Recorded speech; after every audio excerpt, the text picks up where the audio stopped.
What are you doing to reverse this administration's policies that are drawing down our own supply of energy in this country, that are throttling oil and gas production in the United States of America? What are you doing about it? With respect, sir, it is not administration policies that have affected supply and demand. How can you say that when the price of gas was up over 30% from January to... you answer my questions, and it's my time, Madam Secretary, so why don't you answer my question?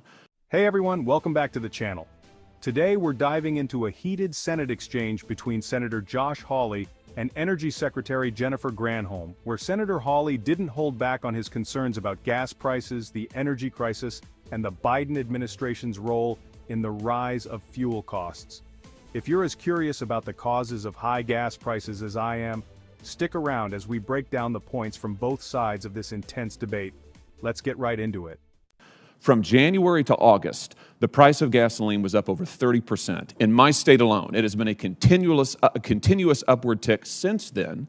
And here's what your president did when he first came to office. He immediately re-entered the Paris Climate Accord. He canceled the Keystone Pipeline. He halted leasing programs in ANWR. He issued a 60-day halt on all new oil and gas leases and drilling permits on federal lands and waters. That's nationwide. That accounts, by the way, for 25% of U.S. oil production. He directed federal agencies to eliminate all supports for fossil fuels. He imposed new regulations on oil and gas and methane emissions. Those were all just in the first few days. Are you telling me that's had no effect on our energy supply? 94% of the oil and gas executives that were surveyed by the Dallas Fed said that administration policies had nothing to do with the increase in the price of oil. I'm not interested in opinions of these people. I'm interested in the facts. Are you telling me that these policies had no effect? Is that your testimony that these policies had no effect?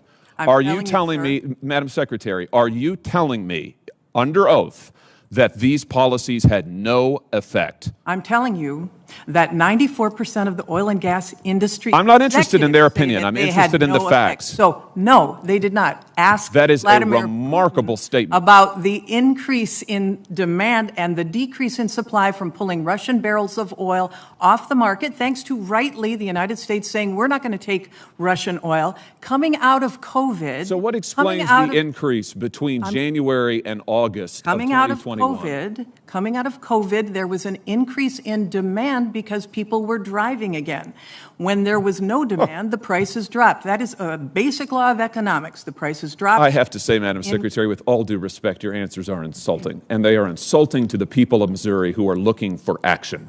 If you're finding this breakdown helpful so far, hit that subscribe button to stay updated with more insights like these.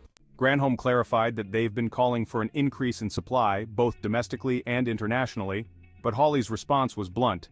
He pointed to the administration's lease cancellations and regulatory pressure as contradicting actions.